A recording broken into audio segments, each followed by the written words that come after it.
Baik, selamat malam, bertemu kembali. Kali ini pada sesi pemaparan PMK 71 tahun 2022. Nah, PMK 71 tahun 2022 ini mengatur ketentuan mengenai PPN atas penyerahan jasa kena pajak tertentu.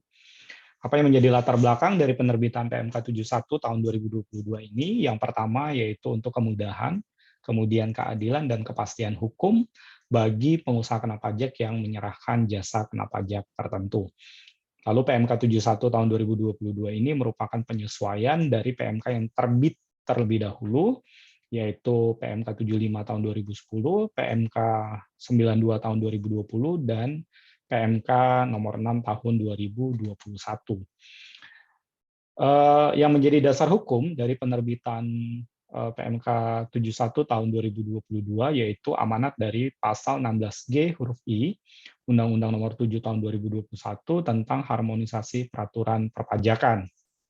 Nah, di mana dalam Undang-Undang Harmonisasi Peraturan Perpajakan pada bagian Undang-Undang PPN diatur bahwa ketentuan pasal 9A ayat 1, sebagaimana kita ketahui bahwa pasal 9A ayat 1 ini mengatur tentang PPN dengan menggunakan DPP besaran tertentu, itu diatur di dalam peraturan Menteri Keuangan. Ya, nah, jadi PMK ini merupakan amanat dari penjabaran pasal 16G huruf I yang mengamanatkan bahwa BKP, JKP yang menggunakan DPP besaran tertentu itu selanjutnya diatur dalam peraturan Menteri Keuangan. Nah, apa saja yang menjadi kriteria JKP yang menggunakan DPP besaran tertentu?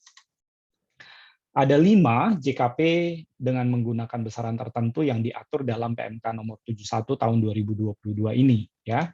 Sebagaimana sebelumnya telah kita singgung bahwa kalau DPP besaran tertentu itu diatur di pasal 9A Undang-Undang PPN.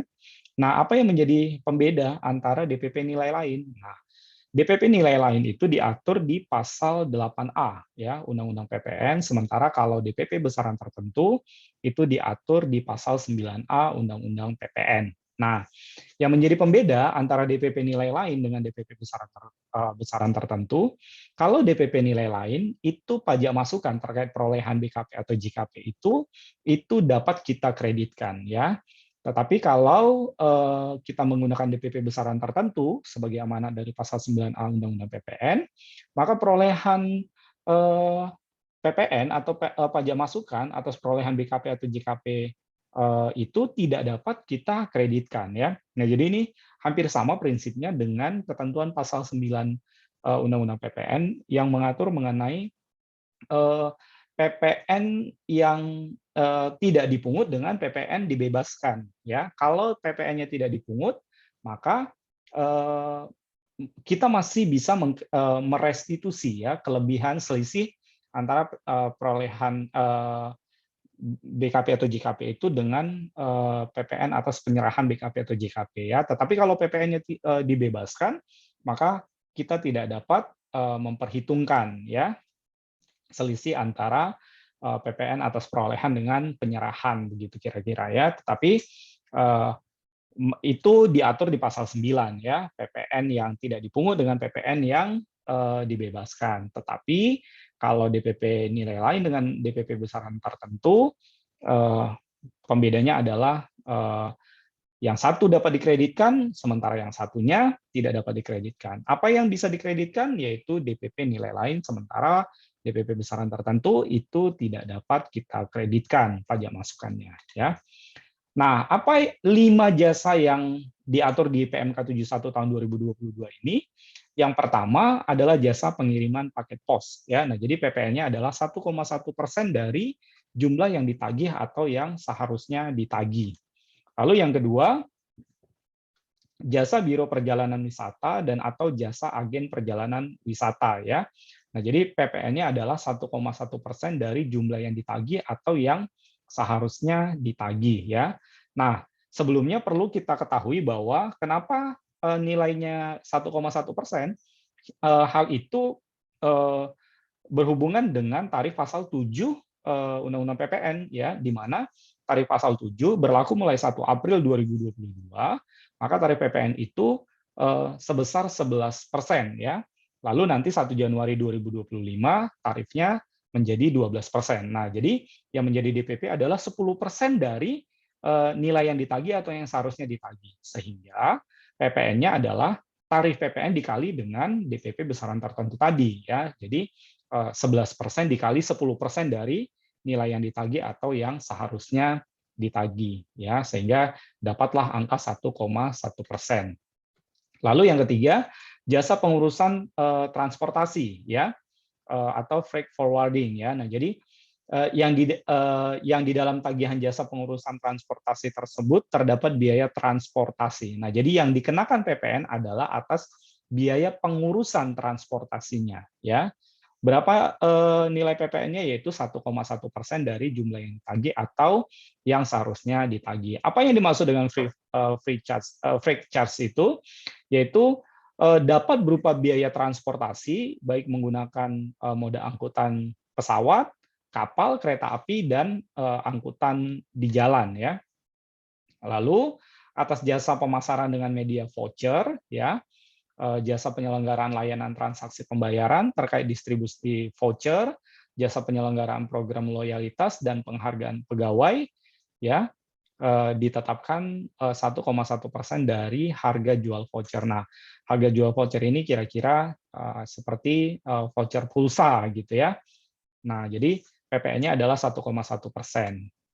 Lalu ada jasa paket perjalanan ke tempat lain dalam perjalanan ibadah keagamaan. Nah, kita lihat bahwa dibedakan menjadi dua, ya. Yang pertama dirinci dan yang kedua tidak dirinci. Nah, apa yang dimaksud dengan yang dirinci dan apa yang dimaksud dengan yang tidak dapat dirinci? Nah, jadi kita ketahui bahwa hal yang lazim dalam paket perjalanan itu ada yang bertujuan untuk paket perjalanan keagamaan digabung dengan paket perjalanan tujuan lain, ya. Nah, jadi kalau dia dapat dirinci, ya, mana yang menjadi paket perjalanan keagamaan, mana yang biaya ke tempat lain. Nah, maka kalau itu bisa kita rinci, yang kita kenakan 1,1%, ya, atau 10% dari tarif itu tadi hanya terhadap paket perjalanan ke tempat lainnya, ya. Jadi yang terkait dengan perjalanan ibadah keagamaannya tidak kita kenakan. Tetapi kita harus dapat merinci dengan pasti, ya, merinci dengan jelas mana yang merupakan biaya atas paket perjalanan ibadah keagamaan, mana yang menjadi biaya atas paket perjalanan ke tempat lain, ya. Jadi yang dikenakan PPN itu adalah atas paket perjalanan ke tempat lainnya, ya. Makanya tarifnya adalah 1,1%, ya. Atau kita simpulkan bahwa 10% dari biaya paket perjalanan ke tempat lain, ya. Begitu. Tetapi kalau tidak dapat kita rinci, ya, tidak dapat kita pastikan, tidak dapat kita ketahui mana yang menjadi biaya paket perjalanan keagamaan, mana yang menjadi biaya dari paket perjalanan ke tempat lain, maka dari keseluruhan biaya itu tadi yang menjadi DPP besaran tertentu adalah 5%-nya, ya, sehingga ketika 5% kita kalikan dengan tarif PPN, maka PPN-nya adalah 0,55%, begitu. Nah, jadi kita harus dapat merinci mana yang merupakan paket perjalanan wisata, mana yang menjadi paket perjalanan ke tempat lain. Kalau kita dapat merinci, maka yang kita kenakan hanya terhadap paket perjalanan ke tempat lainnya. Terhadap paket perjalanan ibadah keagamaan tidak kita kenakan PPN, ya. Tetapi kalau tidak dapat kita rinci, maka dari keseluruhan biaya itu kita kenakan 0,55%, ya, atau 5% dari biaya itu kita kalikan dengan tarif, begitu. Nah, karena hal ini berkaitan dengan pasal 7 mengenai tarif PPN, maka bagaimana ketika 1 Januari paling lama 1 Januari 2025 itu tarif menjadi 12%, maka disesuaikan, ya, PMK 71 ini menyesuaikan terhadap tarif yang berlaku, ya. Maka kalau tadi jasa pengiriman paket pos jadi dari tadinya 1,1%, maka ketika tarif PPN pasal 17 menjadi 12%, maka otomatis menyesuaikan menjadi 1,2%. Lalu jasa biro perjalanan wisata dari 1,1% menjadi 1,2%. Jasa pengurusan transportasi dari 1,1% menjadi 1,2% ya. Jasa pemasaran dengan media voucher dari 1,1% menjadi 1,2% ya. Begitu juga jasa perjalanan ke tempat lain ya yang dapat dirinci, maka atas pakai perjalanan ke tempat lainnya dari 1,1 menjadi 1,2. Tetapi kalau tidak dapat kita rinci, kalau tadinya tarif PPN-nya 0,55%, maka menjadi 0,6%. Lalu ketentuan lain mengenai PMK 71 ini terhadap pengkreditan pajak masukannya tentu tidak dapat kita kreditkan ya.